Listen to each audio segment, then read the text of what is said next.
What is up, my fellow Tenno, and welcome back to the channel. God bless. I have been in the trenches of the Origin system since 2018. I've seen every meta rise and fall, and lately Warframe has become a game of slop. People are crutching on the Encarnon adapters that does the work for you, and Melee Influence Arcane slop that just prays electricity procs until the room dies. That is not being a Warframe, that is just being a spectator. Today, the Swifty Academy is stripping it back. We are using pure mechanics, weapon mechanics, and the 5 pillars of logic.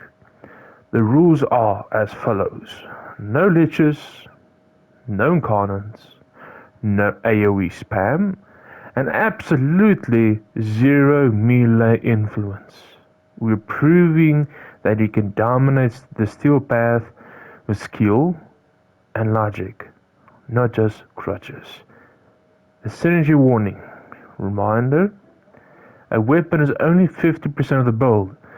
If you aren't using your Warframe's abilities to strip armor or multiply damage, you're only playing half of the game. Let's get to work. For our number 10 spot for today's video, it's going to be the Fang Prime. The status blender. The build is going to be corrosive and heat. The logic. Most people see low range and ignore these. They're missing the scaling pillar. By modding for corrosive and heat, we are stripping armor and burning health simultaneously. With Fang Prime's insane attack speed, you are hitting 10 stacks of both in a split second. We aren't just hitting enemies, you are dissolving them.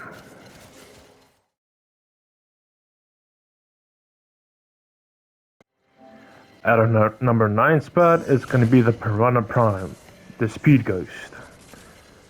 The build, secondary Enervate. The logic, we're using secondary Enervate here to lean into the economy pillar. Every kill boosts our fire rate and multi-shot. It keeps the ghost passive active 100% of the time. You can go from hand cannon to a dual wielding shredder that doesn't need an Incarnon to clear a room.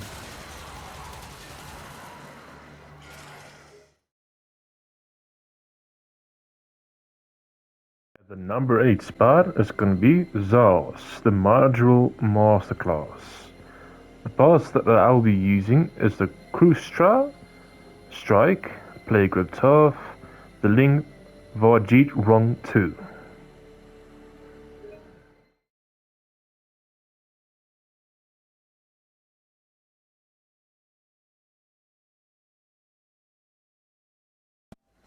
Now, instead of showing you my usual hack and slash build for daily use, I'll be showing you my favorite setup while using Frost.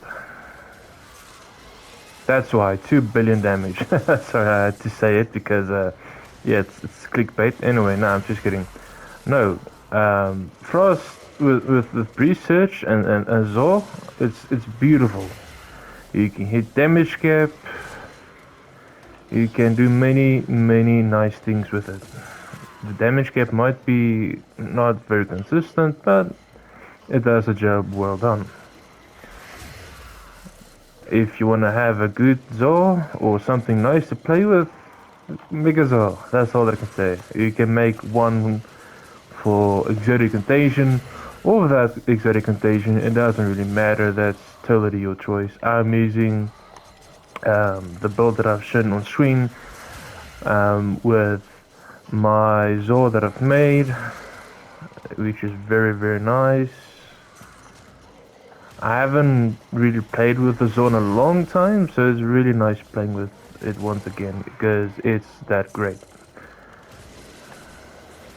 So after that little showcase of the Zaws, one thing that I will say that I have my fair share of making Zaws. I use this one for that little showcase.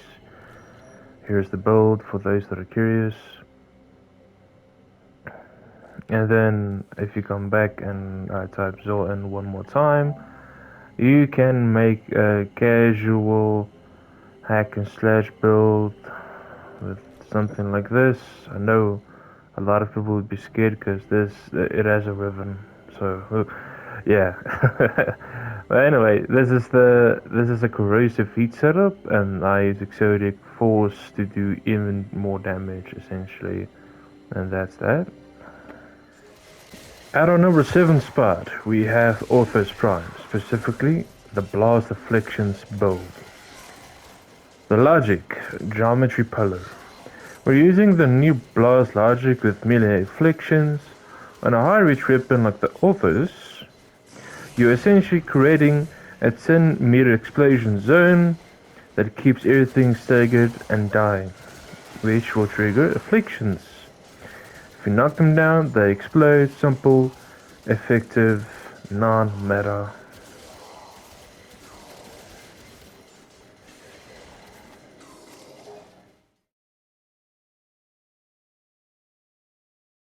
And and at our number 6 spot, we have Kitguns.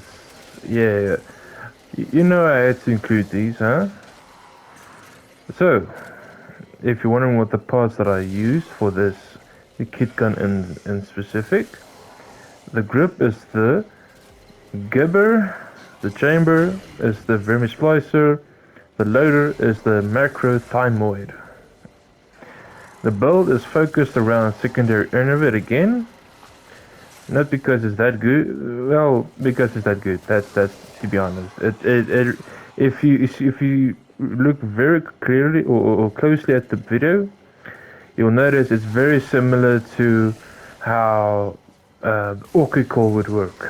However, this is not an Orchicol. This is a kit gun. It doesn't look like it, but I have a skin on it. But trust me, it's a kit gun. It is not the Orchicol. So yeah, this is my custom tentacle. It's literally it shoots out tentacles. This is my custom tentacle pistol. um, it's fun. I mean, if you want to have something that's non-meta, that can do anything and everything. Okay, not everything, but majority of steel path, you know. You can always rely on a good old kit gun. Fair warning, it does take a lot of forma, so that's what I would say. But yeah, it's really nice. Just takes a lot of forma, as I said, but it's worth it if you want to have something that's unique and yours to name, because you can actually name it if you killed it after leveling it up for the first time. Like fully level it, not just level 1, like rank 30 leveled, but yeah. Same thing with the Zaws. You can also rename them and make them your own thing.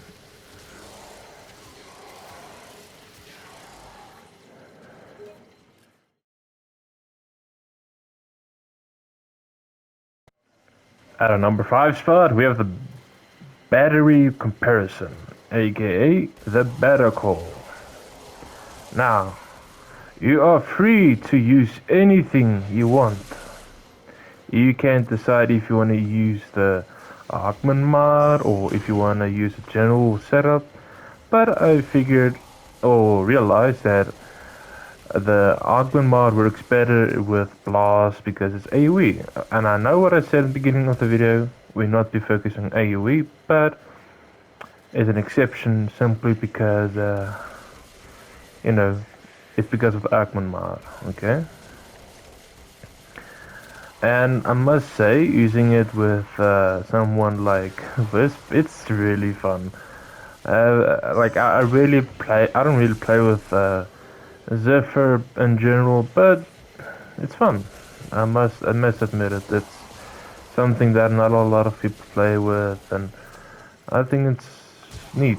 Something else to play with if you're bored of using the same old Torrid or whatever.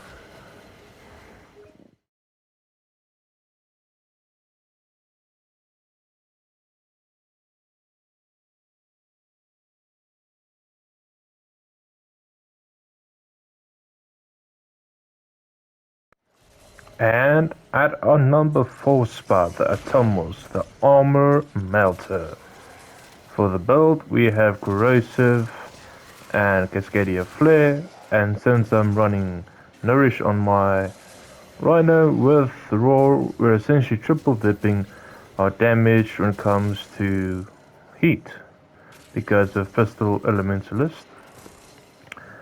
And yeah, I know I'm technically using Incarnon, but I mean, it's just a slight upgrade in terms of stats. We're not using the actual Incarnon form of it. We're just using the beam version of it, and I'm at Mod Steel Path, and it's just shredding, honestly. It's really nice.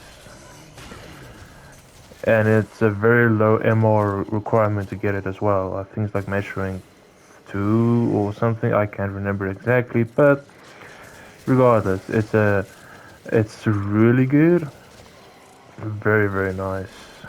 I mean, you won't be seeing crits, obviously, but that's not the main part of the corrosive heat setup, because yes, it's not supposed to crit as a status based setup, but you get the idea.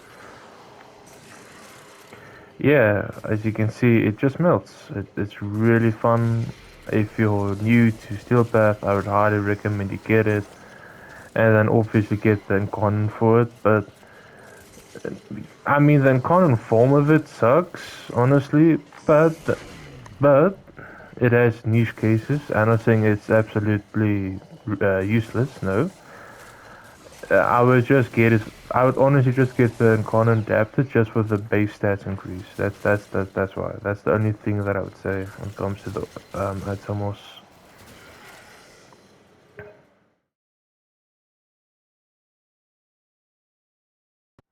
And at our number 3 spot, the old school Amprex. This is a gas electricity setup.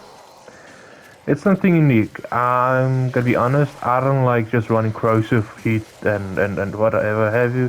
I want something unique, so I decided, you know what, let's make a gas electricity setup. We will benefit essentially from Rifle Elementalist because of how the elements work with it. We will benefit from both electricity and gas, thus giving us double proc, but since I'm using Rhino with Roar, we will, and I mean we do, get triple dips in damage. That's why we're just melting everything. But again, you can use it with any Warframe. You don't have to use it with Rhino. I'm just showing it because I can. But yeah, in general, you can take this weapon to a higher level, even double cap if you use a prime debilitate setup with it. Um, yeah, all-rounder build, really nice, something interesting, something fun.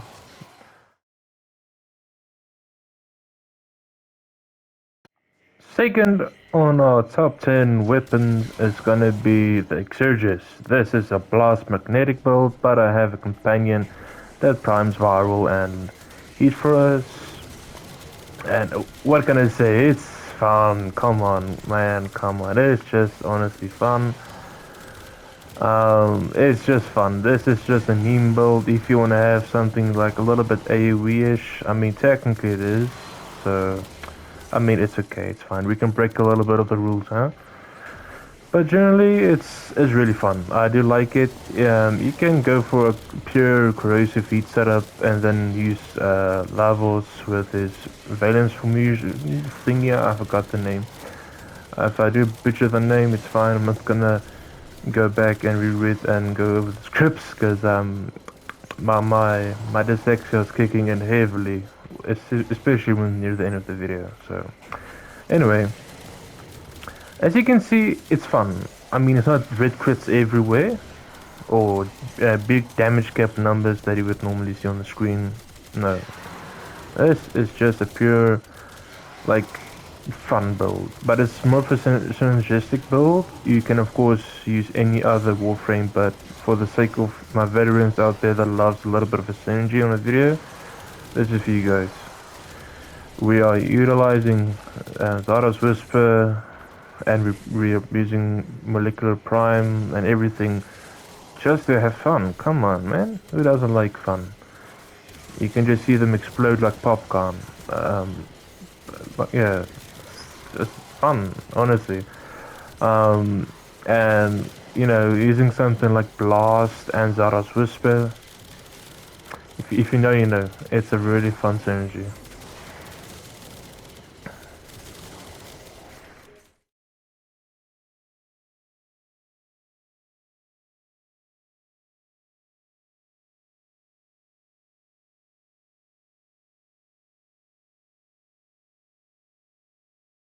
Not least, the Enkaus. Now, I have made a video about it before in the past, where people would quite literally nerf it. How would they nerf it, you might ask? Well, they would add something like base damage, aka serration, or they would use crit mods. And honestly, don't do it. Just don't do it. You're nerfing your damage. Um, Primary debilitate is made for status, and I'll stand on that mountain till the day I die. Okay, not quite literally, but you get my argument. Now I have taken this weapon to level cap before, level cap disruptions, to be specific. Just want to see where this dude is going. Okay. Now, if you look at the stats on, like the stats, what it said there, it's insane. If you know, you know. But I wouldn't stand for people deliberately nerfing primary debilitate. But anyway, that's not the I don't want to make it a rant video.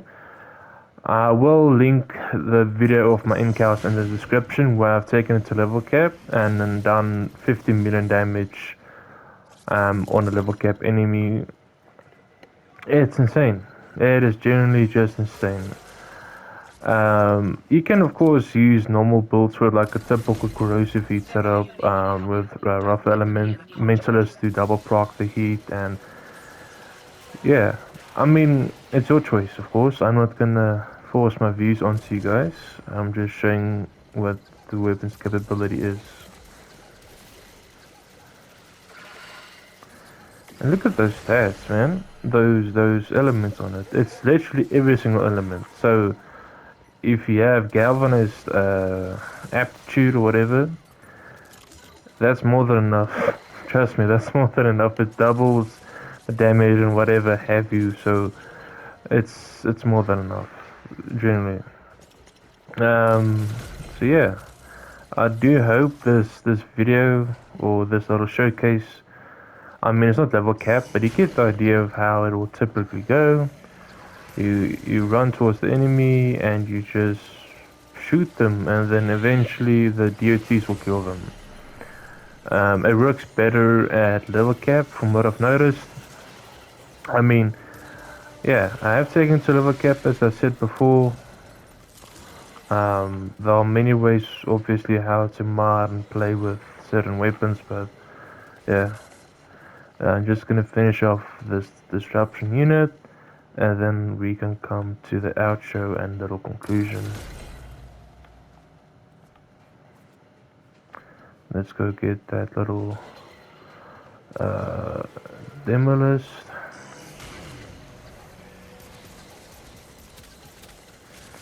You can shoot them with the alt fire and then shoot, then you'll have infinite ammo because it siphons back the ammo. There you have it.